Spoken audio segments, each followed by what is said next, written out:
Shalom semuanya. Shalom. Ya, puji nama Tuhan. Sudah hampir 1 bulan lebih kita hanya beribadah secara daring dan hanya beberapa orang saja bisa ikut ibadah. Tetapi hari ini ya lumayan banyak orang datang. Kemarin dalam rapat hamba-hamba Tuhan kami membincangkan hari ini sekitar berapa orang bisa ikut ibadah. Saya bilang mungkin sedikit orang datang. Ada yang masih takut, ada yang masih gelisah atas virus corona. Ya, kita merenungkan dan mendengarkan firman Tuhan. Tema firman Tuhan pada pagi hari ini, mari ikutlah aku. Tema firman Tuhan hari ini terambil di Lukas pasal 5 ayat 1 sampai ayat 11. Jangan lupa tema firman Tuhan hari ini. Dan pada pagi hari ini dengan tema ini Tuhan terus memanggil kita semua. Ada beberapa kamera ya, tapi tidak ada yang menonton. Tidak ada yang menonton. Kita tidak usah memperhatikan kamera ini. Yang paling penting secara pribadi jemaat yang sudah ikut ibadah dengan segenap hati, segenap jiwa bisa ikut ibadah ya. Amin. Ini terpenting. Tema firman Tuhan hari ini, mari ikutlah aku. Dalam firman Tuhan pada pagi hari ini kita bisa lupa semuanya yang saya ceritakan, tetapi jangan lupa temanya. Dan melalui tema ini kita bisa mendengarkan suara Tuhan pada pagi hari ini memanggil kita semua. Memanggil kita semua. Injil Lukas pasal 5 ayat 1 sampai ayat 11. Hamba Nayari dipersilakan bacakan firman Tuhan pada pagi hari ini. Injil Lukas 5 ayat 1 sampai 11. Pada suatu kali Yesus berdiri di pantai danau Genesaret, sedang orang banyak mengurumui dia hendak mendengarkan firman Allah. Ia melihat 2 perahu di tepi pantai, nelayan-nelayannya telah turun dan sedang membasuh jalannya. Ia naik ke dalam salah satu perahu itu, yaitu perahu Simon, dan menyuruh dia supaya menolakkan perahunya sedikit jauh dari pantai. Lalu dia duduk dan mengajar orang banyak dari atas perahu. Setelah selesai berbicara, ia berkata pada Simon, "Bertolaklah ke tempat yang dalam dan tebarkanlah jalamu untuk menangkap ikan." Simon menjawab, "Guru, telah sepanjang malam kami bekerja keras dan kami tidak menangkap apa-apa. Tetapi karena engkau menyuruhnya, aku akan menebarkan jalan juga." Dan setelah mereka melakukannya, mereka menangkap sejumlah besar ikan, sehingga jalan mereka mulai koyak. Lalu mereka memberi isyarat kepada teman-temannya di perahu yang lain supaya mereka datang membantunya. Dan mereka itu datang, lalu mereka bersama-sama mengisi kedua perahu itu dengan ikan sehingga hampir tenggelam. Ketika Simon Petrus melihat hal itu, siapapun tersungkur di depan Yesus dan berkata, "Tuhan, pergilah daripadaku, karena aku ini seorang berdosa." Sebab dia dan semua orang yang bersama-sama dengan dia takjub oleh karena banyaknya ikan yang mereka tangkap. Demikian juga Yakobus dan Yohanes, anak-anak Zebedeus yang menjadi teman Simon. Kata Yesus kepada Simon, "Jangan takut, mulai dari sekarang engkau akan menjala manusia." Dan sesudah mereka menyewa perahunya ke darat, mereka pun meninggalkan segala sesuatu melalui Yesus. Amin. Yang firman Tuhan yang kita baca tadi Injil Lukas pasal 5. Dalam Injil Lukas pasal 4, yaitu teks sebelumnya, Tuhan Yesus menyembuhkan orang sakit, memulihkan orang yang kerasukan setan, dan mengajar orang-orang. Melalui pelayanan, penyembuhan, pemulihan, pengajaran dari Yesus, Tuhan Yesus ingin Injil Kerajaan Allah diberitakan sampai ke seluruh dunia. Dalam Injil Lukas pasal 4 ayat 43 dikatakan bahwa jadi di kota-kota lain aku harus memberitakan Injil kerajaan Allah, sebab untuk itulah aku diutus. Kenapa Tuhan Yesus datang ke dunia ini? Untuk memberitakan Injil kerajaan Allah kepada seluruh manusia. Ketika Yesus memulai pelayanannya, salah satu pelayanan yang Yesus lakukan itu adalah memanggil murid-muridnya. Kita sudah tahu 12 murid Yesus telah dipanggil. Mengapa Yesus memanggil murid Yesus? Supaya murid Yesus juga memberitakan Injil kerajaan Allah bersama siapa? Tuhan Yesus. Jadi Yesus memanggil murid-muridnya dan berkata kepada mereka, Injil Markus pasal 4 ayat 19, mari ikutlah aku dan kamu akan kujadikan penjala manusia. Pada pagi hari ini Tuhan berbicara, berkata kepada murid-murid Yesus maupun kepada kita, mari ikutlah aku.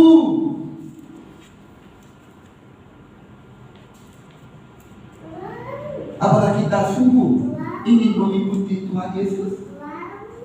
Jika kita sepenuhnya mengikuti Yesus, gaya hidup kita, gaya pikiran kita akan berubah. Orang Kristen yang hanya mengikuti Tuhan Yesus dengan setengah, gaya hidupnya tidak berubah, gaya pikirannya tidak berubah. Tetapi Tuhan, ketika Tuhan memanggil Yesus, murid Yesus, Tuhan ingin kita semua mengikuti Yesus dengan sepenuhnya, bukan setengahnya. Kalau kita dengan sungguh-sungguh, dengan sepenuhnya mengikuti Yesus, gaya pikiran kita, kebiasaan kita, gaya kehidupan kita akan berubah. Hari ini kita akan membahas karakteristik kehidupan orang yang mengikuti Yesus. Yang pertama, kepatuhan. Dalam ayat 1 kita tidak membaca. Dalam ayat 1, Yesus berdiri di tepi pantai, di tepi danau Galilea. Di dalam ayat 1 namanya Genesaret. Tetapi dalam kata lain, dalam nama lain, danau itu bisa disebutkan sebagai danau Galilea. Ketika Yesus sedang mengajar banyak orang, Yesus melihat dua perahu di tepi danau. Pada saat itu Petrus dan Yohanes dan teman-temannya sebagai nelayan, mereka bekerja di danau Galilea. Petrus dan Yohanes menjala ikan sepanjang malam kemarin, tetapi mereka tidak menangkap apa-apa. Sudah jadi pagi, mereka membasuh jalan untuk bekerja besok.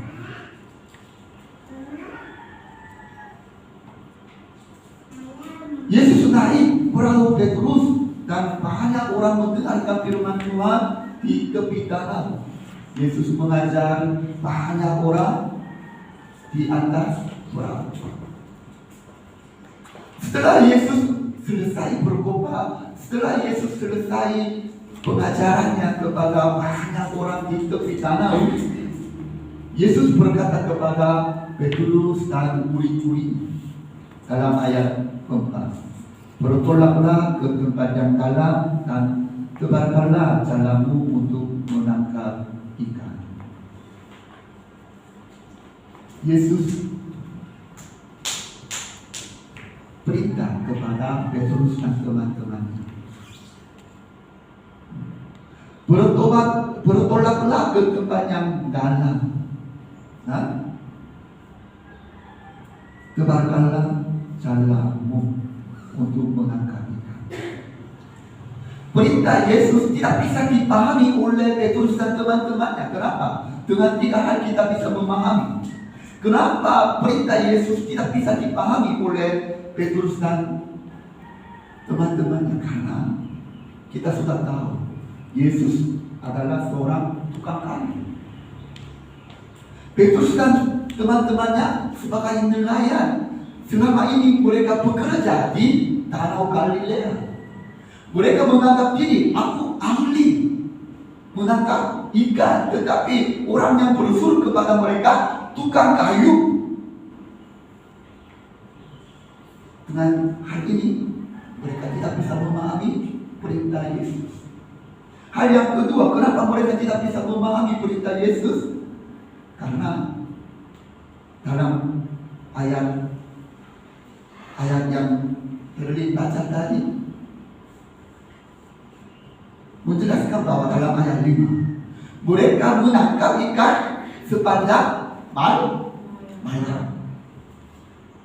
Biasanya nelayan menangkap ikan pada malam hari dalam budaya Galilea. Kalau sudah jadi pagi dan siang, agak susah mencari ikan. Ikan-ikan lebih banyak bisa ditangkap pada malam hari. Tetapi seorang tukang kayu datang, ayo tebarkan jala pada siang hari. Mereka bisa berpikir demikian. Siang hari pada pagi hari susah menangkap ikan. Malam hari lebih banyak ikan bisa ditangkap. Dengan hal ini mereka agak susah memahami perintah Yesus. Yang ketiga, kenapa mereka agak susah memahami perintah Yesus? Ya, kita memperhatikan satu kosakata, yaitu jala. Jala dalam bahasa asli tertulis demikian, tuon. Artinya jala yang bisa dipakai dengan tangan, jala yang pendek, jala yang tidak begitu berat. Sesuai dengan kata jala ini kita bisa memahami Petrus dan Yohanes dan teman-temannya, mereka menangkap ikan bukan danau yang dalam, danau yang dangkal, danau yang tidak begitu dalam. Tetapi dalam ayat 4 Yesus berperintah kepada mereka bertobat, tolaklah ke tempat yang dalam. Jala yang mereka miliki tidak bisa dipakai danau yang dalam.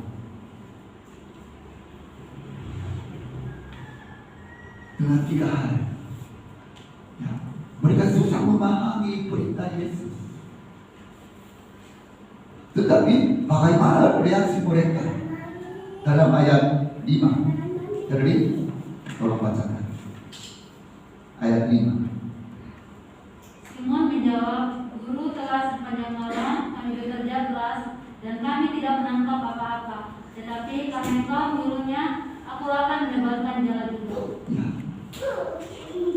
Dengan 3 hal mereka tidak bisa memahami perintah Yesus. Tetapi dalam ayat 5, karena Engkau menyuruhnya, aku akan menebarkan jala juga. Meskipun mereka memiliki keahlian di Danau Galilea, tetapi mereka menuruti perintah Tuhan Yesus.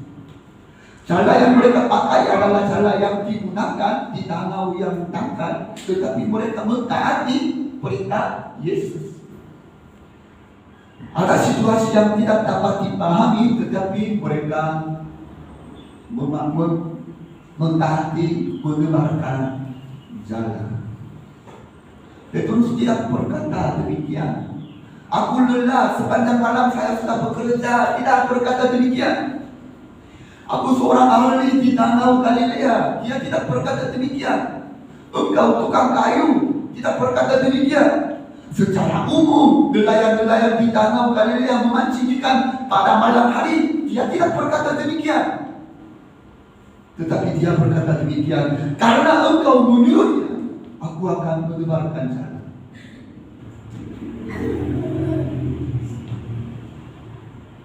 melalui perkataan Petrus kita bisa memahami karakteristik orang yang mengikuti Tuhan Yesus. Selama ini Petrus hidup untuk kepentingan sendiri, pengetahuan umum dan arus zaman. Tetapi mulai sekarang dia mengandalkan firman Tuhan dan mengatasi pengetahuan umum. Sampai sekarang perahu Petrus dikemudikan oleh Petrus sendiri. Tetapi hari sekarang Petrus mempercayakan kemudinya setir hidupnya kepada siapa? Kepada Tuhan. Bapak Ibu yang dikasihi oleh Tuhan, kita sering memakai ungkapan secara umum. Secara umum kita melakukan demikian. Sering berkata. Biasanya orang Indonesia melakukan demikian. Maka tidak bisa. Bapak Ibu tidak pernah memakai kata ungkapan secara umum biasanya. Maka kita sering tidak bisa.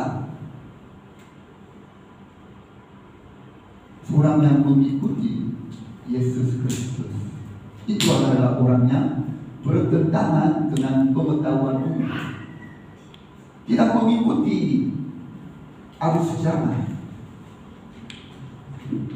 Kalau kita hanya mengikuti Tuhan Yesus hanya setengah persen saja, kita masih mengikuti arus zaman, masih mengikuti pengetahuan umum, dan kadang-kadang ke gereja juga. Tetapi pada pagi hari ini Tuhan meminta, Tuhan memanggil kita semua supaya kita sepenuhnya mengikuti Tuhan Yesus. Amin. Meskipun kita tidak bisa memahami berkat Tuhan Yesus, bahkan jika tampaknya hidup kita akan mengalami kerugian besar. Seorang umat Kristen adalah orang yang mematuhi firman Tuhan. Bapak Ibu yang dikasihi oleh Tuhan, jika Tuhan berbicara kepada kita, apakah kita dapat mematuhi firman Tuhan meskipun tidak sesuai arus zaman, meskipun bertentangan dengan pengetahuan umum, pikiran-pikiran teman-teman? Apakah kita bisa mematuhi perintah Tuhan, firman Tuhan dengan sepenuhnya? Jika Tuhan berkata kepada kita, apakah kita tetap maju dan mematuhi apa yang Tuhan perintahkan kepada kita? Walaupun ada hambatan dalam kehidupan kita, itu adalah hidup yang mengikuti Tuhan Yesus. Yang kedua, kehidupan seperti apa yang harus dijalani oleh kita semua, itu adalah pengakuan. Petrus tidak bisa menangkap ikan sepanjang malam di tanah Galilea. Namun ketika dia mentaati firman Tuhan, mentaati perintah Tuhan, dia sudah mengalami mujizat-mujizat yang Tuhan Yesus lakukan. Ketika dia mengatasi pengetahuan umum, ketika dia mengatasi arus zaman, ketika dia mentaati firman Tuhan dengan sepenuhnya, dia bisa mengalami mujizat di dalam hidupnya. Mari kita baca ayat 6 secara bersama-sama. 1, 2, 3. Dan setelah mereka melakukannya, mereka menangkap sejumlah besar ikan sehingga cara mereka mulai goyah. Seberapa banyak ikan ditangkap? Ayat 6, ayat 7 berkata demikian, perahu itu penuh goyah. Perahu itu dengan ikan hampir tenggelam. Jika kita hidup dalam ketaatan kepada Tuhan dengan sepenuhnya, di dalam hidup kita juga akan terjadi keajaiban dan mujizat yang Tuhan Yesus lakukan. Kenapa kita masih belum bisa mengalami mujizat atau keajaiban yang Tuhan Yesus lakukan bagi kita semua? Kita coba memeriksa kehidupan kita sendiri.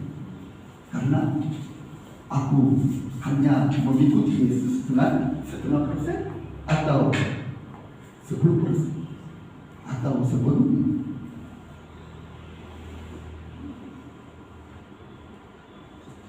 Setelah mengalami mujizatnya dalam ayat 8, Simon Petrus berkata kepada Tuhan Yesus, Tuhan, saya sudah warna ya, teman warna merah, Tuhan. Dan dia menganggap diri, aku ini seorang berdosa. Di antara Bapak Ibu dan saudara-saudari, ada yang sudah menemukan perbedaan ungkapan Petrus. Dari ayat 1 sampai 5, Petrus memanggil Tuhan Yesus sebagai siapa? Guru. Coba lihat, coba baca kembali dari ayat 1 sampai 5. Dia terus memanggil Yesus sebagai guru yang bisa dihormati. Tetapi dalam ayat 8, setelah dia mengalami mujizat, dia memanggil Yesus sebagai Tuhan. Kemudian dia bilang kepada Tuhan Yesus, pergilah daripadaku karena aku ini seorang berdosa. Petrus menyadari bahwa dia tidak berarti, tidak berharga di hadapan kemuliaan Tuhan, di hadapan kebesaran Tuhan. Dia adalah seorang berdosa. Orang-orang yang sungguh mengikuti Yesus bisa mengakui demikian, seperti pengakuan Petrus. Orang yang telah percaya kepada Tuhan Yesus dengan sepenuhnya, dia mengakui Yesus sebagai juru selamat hidupnya, sebagai Tuhan, dan menganggap diri, aku adalah seorang berdosa, aku lemah, aku kecil di hadapan Tuhan. Maka dari itu, di antara jemaat yang setia, jarang ada orang yang sombong, jarang ada orang yang meninggikan diri. Kalau di antara jemaat ada yang meninggikan diri atau agak sombong, dia masih belum mengikuti Tuhan Yesus dengan sepenuhnya.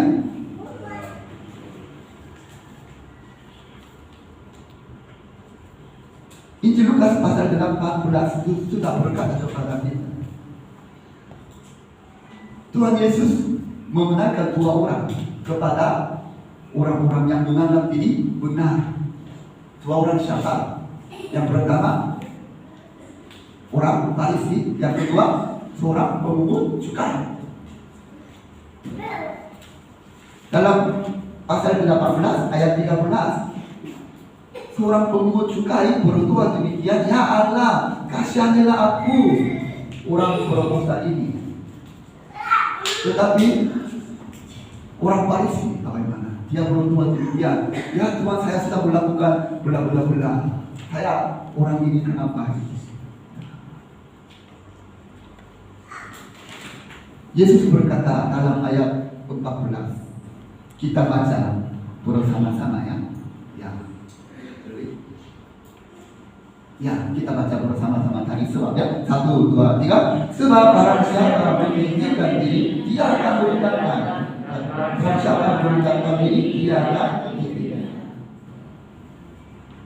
Melalui firman Tuhan pada pagi hari ini, kita bisa memahami bahwa orang yang sepenuhnya mengikuti Yesus, sepenuhnya percaya kepada Tuhan Yesus, dia merendahkan diri. Dia menganggap diri sebagai seorang berdosa. Dia tidak meninggikan diri. Dia tidak membanggakan diri.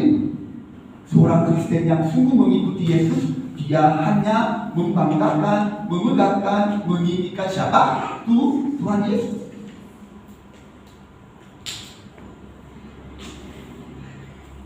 Ketika kita menyadari kekecilan dirinya sendiri, tuntunan Tuhan di dalam hidup kita akan timbul.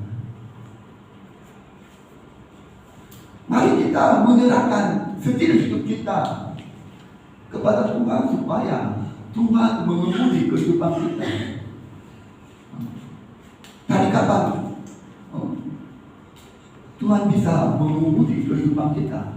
ketika kita menyerahkan setir kehidupan kita. Yang ketiga, tinggalkan. Kehidupan seperti apa yang harus dijalani oleh seorang pengikut Yesus? Itu adalah tinggalkan. Setelah mulai pelayanan di Situang ini, saya sering berdoa dan berkhotbah mengenai tema meninggalkan sesuatu. Mungkin beberapa kali saya pernah berkhotbah, tetapi karena firman Tuhan hari ini telah berkata kepada kita, kita harus memperhatikan firman Tuhan hari ini kembali. Petrus menuruti kata-kata Yesus di luar pengetahuan. Jadi keajaiban terjadi dalam hidupnya. Dia menyadari siapa Yesus. Dan Yesus berkata kepada Petrus dalam ayat 10. Demikian juga Yakobus dan Yohanes, anak-anak Zebedeus yang menjadi teman Simon. Kata Yesus berkata, Simon, jangan takut, mulai dari sekarang engkau akan menjala manusia. Jemaat Tuhan, perlu perhatikan kata menjala. Dalam bahasa asli, kata ini jobreo. Bisa diterjemahkan bahwa menangkap untuk menghidupkan. Nelayan menangkap untuk mati. Matinya, mati. Tak dijual. Tetapi menjala dalam bahasa asli itu berarti bahwa menangkap untuk menghidupkan. Sangat menarik kita semua. Ya, Petrus dan teman-temannya dipanggil untuk menghidupkan benar-benar, menghidupkan orang-orang.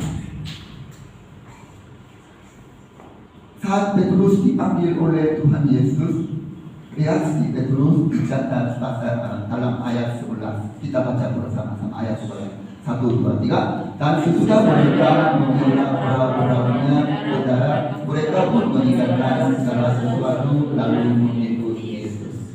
Injil Matius pasal 4 ayat 22, 1, 2, 3. Dan mereka segera meninggalkan perahu sedekat ayatnya lalu mengikuti Yesus. Kalau kita dengan sungguh-sungguh mau mengikuti Yesus, mau sungguh-sungguh percaya Yesus, ada satu hal yang harus dilakukan, itu adalah tinggalkan. Tinggalkan. Sampai sekarang, perahu Petrus, jalan Petrus, kehidupan Petrus, keluarga Petrus telah memberikan kenyamanan hidupnya kepada mereka. Perahunya memberi kenyamanan, keamanan kepada mereka. Makanan juga. Keluarga memberi keamanan kepada mereka. Jalan memberi keamanan, kemampuan kepada mereka. Perahunya memberi keamanan, kenyamanan kepada mereka. Itu adalah asal unsur materi hidupnya, sarana makan dan hidup dan tempat hidup. Tetapi mereka meninggalkan hal-hal tersebut. Ya. Mereka meninggalkan hal-hal tersebut, asal unsur materi hidupnya, sarana makan dan hidupnya. Kenapa mereka meninggalkan? Teman-teman perlu memperhatikan, karena mereka telah memahami bahwa apa yang akan mereka pilih jauh berharga daripada apa yang sekarang mereka nikmati. Saya ulang lagi. Karena mereka telah memahami bahwa apa yang akan mereka pilih jauh berharga daripada apa yang mereka sekarang nikmati.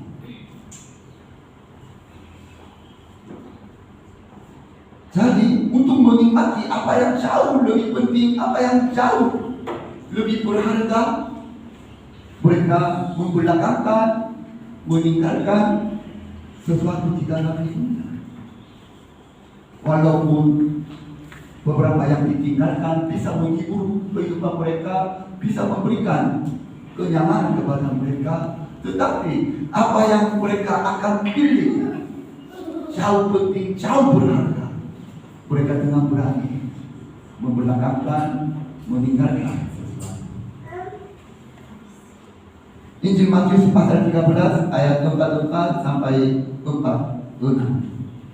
Kita baca bersama-sama ya. Kita baca bersama-sama. 1, 2, 3 dari ayat 45 ya. 1, 2, 3. Demikian kerajaan surga itu seumpama seorang pedagang yang mencari mutiara yang indah. Setelah ditemukan dari mutiara yang sangat berharga, dia pun pergi menjual seluruh itu dan membeli mutiara itu. di dalam perumpamaan Tuhan Yesus telah menceritakan seorang pedagang yang sudah mencari mutiara yang sangat berharga, sudah menemukan mutiara yang sangat indah. Dia pulang ke rumahnya dan dia bawa barang-barang ke pasar dan menjual seluruh barangnya untuk mendapat mutiara yang berharga. Kenapa begitu? Karena mutiara itu yang dia temukan dianggap sebagai mutiara yang terindah, tercantik, yang termahal. Saya bertanya kepada Bapak Ibu, apakah Bapak Ibu menganggap firman Tuhan, menganggap nama Tuhan sebagai paling berharga atau paling indah, paling cantik atau tidak? Amin. Nama Tuhan Yesus bisa dianggap di dalam hidup kita sebagai paling tinggi, paling indah, paling berharga atau tidak? Kalau kita bisa amin, ada 3 orang yang sudah amin. Jika demikian, kita bisa membelakangkan sesuatu yang menghibur hidup kita. Karena nama Tuhan Yesus, kerajaan Allah, tidak bisa dibandingkan dengan harta-harta atau materi-materi di dunia ini. Tetapi pada zaman ini ada banyak orang Kristen ikut ibadah, mengikuti Tuhan Yesus, tetapi hanya 20% dalam hatinya. Mereka hanya mengikuti Yesus dengan 0,5%. Mereka mau menikmati berkat-berkat yang Tuhan berikan kepada mereka, dan mereka mau menikmati berkat-berkat yang dunia ini berikan kepada kita.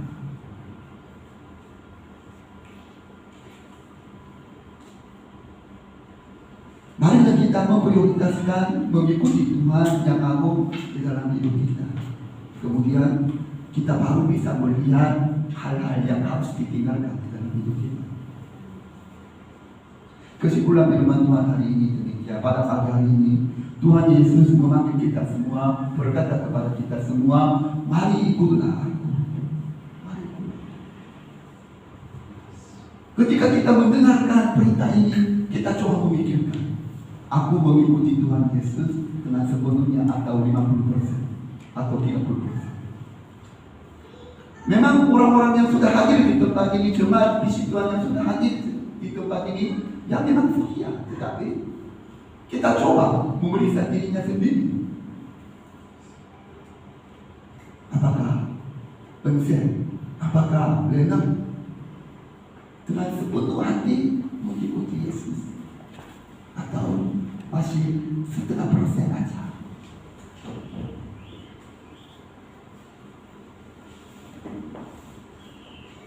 Jika kita mengikuti Yesus dengan sepenuh hati, seperti pada ayat 6, sehingga jalan mereka mulai goyah, di dalam hidup kita akan terjadi mujizat-mujizat yang Tuhan Yesus lakukan bagi kita semua. Untuk mengikuti Tuhan Yesus dengan sepenuhnya, mari kita mentaati firman Tuhan, meskipun kita bisa melawan pikiran dunia. Mari kita merendahkan diri dan menyadari kebesaran Tuhan Yesus. Mari kita menjadi orang yang membelakangkan sesuatu yang berharga di dalam hidup kita untuk mengambil apa yang jauh penting, jauh berharga di dalam hidup kita. Jadi kiranya jalan iman kita, jalan kehidupan kita, jalan ekonomi kita digoyah oleh Tuhan Yesus. Amin. menikmati penggunaan janji Tuhan, dan kiranya kerajaan Allah diperluas oleh kita semua. Mari kita berdoa bersama. Dalam 1 menit saya akan mengajak Bapak Ibu supaya kita berdoa bersama dengan bersuara ya. Saya kita berdoa bersama sesuai dengan firman Tuhan.